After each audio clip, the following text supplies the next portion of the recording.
So there's a lot of positives that go around in terms of sustainable architecture and the way the world is sort of changing.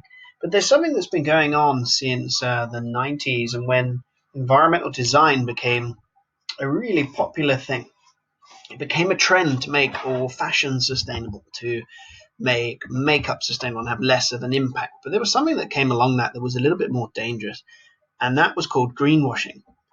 Now, I remember studying this at Goldsmiths University, looking at the marketing aspect of sanitizer and detergent sprays.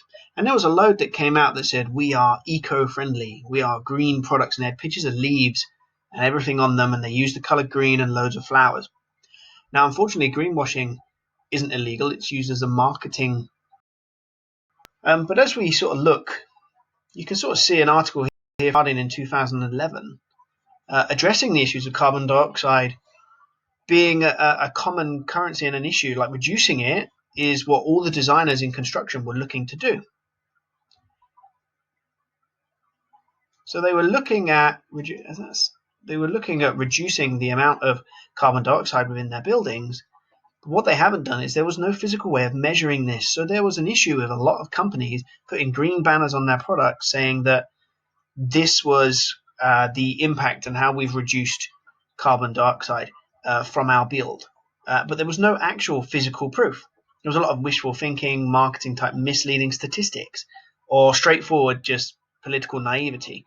Now, an issue that we see in today's architecture is that a lot of people are trying to get away with saying that their product is sustainably friendly and eco-friendly and a green product by adding things like loads of green areas that are unsustainable.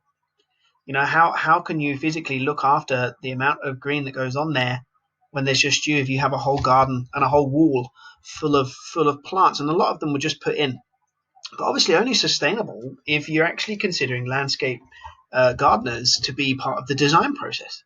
So if you link greenwashing to the idea that sustainability within building design and bioconstruction, etc., is a fad or a trend, it's a popular thing at the moment that people are trying to do, but that itself is a form of greenwashing.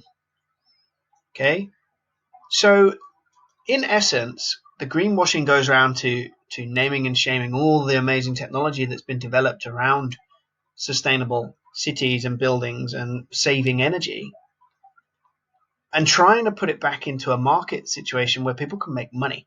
So greenwashing is literally something that continues today. It's a risky business, making sure that things are, what people want to hear. And it's a bit of a concern. Now, when you're actually thinking about skepticism and seeing something green, building professionals, they have many resources to help them hack through any green jungle to reveal truly sustainable products and practices. And that's basically one way to make sure you're not being caught out by greenwashing, is that you're actually looking into products a bit more, as opposed to just believing what a company is telling you. So if we actually had a look at the living bridge that was going to be built in London, and we look at the amount of plants they'd actually had a look at there, if you look down into the construction to find out what was the concrete composite going to be made from, what was the actual structure going to be made from, how many man hours, how much pollution was going to be good, could you actually argue that maybe that bridge wasn't a sustainable product, but it was just the plants that were? If you look at this picture here, there's loads of plants everywhere. That's going to take a lot of water to build. There's glass everywhere. That's good. That helps regulate temperatures. The glass is right. But I'll tell you now, quite a lot of this picture is probably fake and photoshopped. So again, that kind of falls in to a few categories of greenwashing as well. So you have to be really careful that what you are actually looking at has statistical facts behind them. And any inventions you are planning to include in your own design aren't something that isn't viable. Now, obviously, you're designing a city that's 200 years into the future, so anything realistically could be possible. But greenwashing is something that you need to consider. Now, is it greenwashing that's dictating sustainable designs for buildings as being a trend and someone's jumping on the bandwagon to try and make money again?